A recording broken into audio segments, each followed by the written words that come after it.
박근혜 전 대통령의 검찰 출두에 야권은 일제히 사죄하고 조사에 성실히 임하라고 박 전 대통령에게 촉구했습니다. 반면 자유한국당은 모든 진실이 밝혀지길 기대한다는 입장을 내놨는데요. 국회에 연결해서 자세한 내용 알아보겠습니다. 강은나래 기자.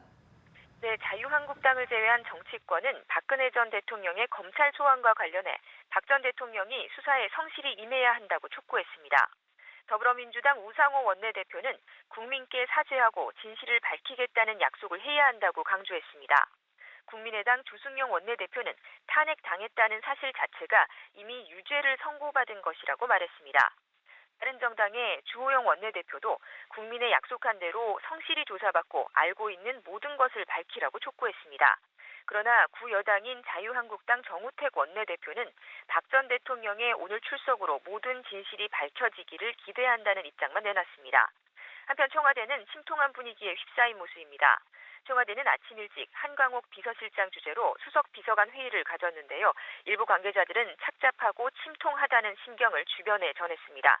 참모들은 도의적 차원에서 박 전 대통령이 검찰 조사를 마치고 나올 때까지 청와대에 남아서 수사 상황을 지켜볼 것으로 알려졌습니다. 네, 또 오늘 하루 대권 주자들의 움직임도 살펴보죠. 네, 민주당의 대선 주자인 문재인 전 대표와 안희정 충남지사, 이재명 성남시장과 최성 고양시장은 오늘 오후 제6차 합동 토론회에 참석합니다. 일자리 창출과 한반도 사드 배치, 대연정 논란 등을 놓고 열띤 공방을 벌일 것으로 보입니다. 토론회에 앞서 문 전 대표는 국민이 만드는 대선 공약 캠페인을 발표했습니다. 유권자가 휴대전화 문자를 통해서 아이디어를 내면 종합적으로 검토해서 당선되면 국민 대공약으로 발표한다는 계획입니다. 안희정 지사는 다른 일정 없이 오늘 토론회 준비에만 몰두할 계획입니다.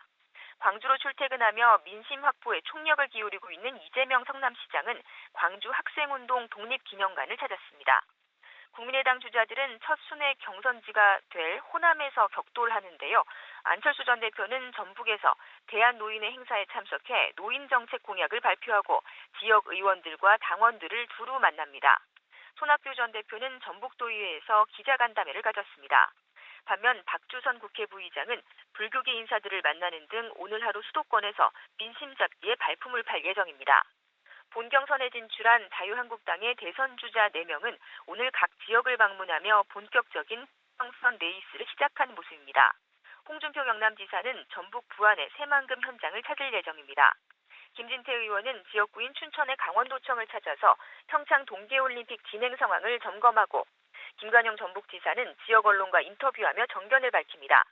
이인재 전 최고위원은 내일 합동연설회가 열릴 부산으로 일찌감치 이동할 예정입니다.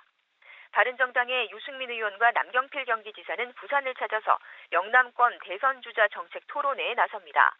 보수의 텃밭에서 집토끼 표심을 사수하기 위한 후보자들 간의 열띤 경쟁이 예상됩니다. 정의당 심상정 대표는 간호조무사 근로환경 개선을 위한 국회 토론회에 참석했고 저녁에는 건국대에서 강연을 합니다. 지금까지 국회에서 전해드렸습니다.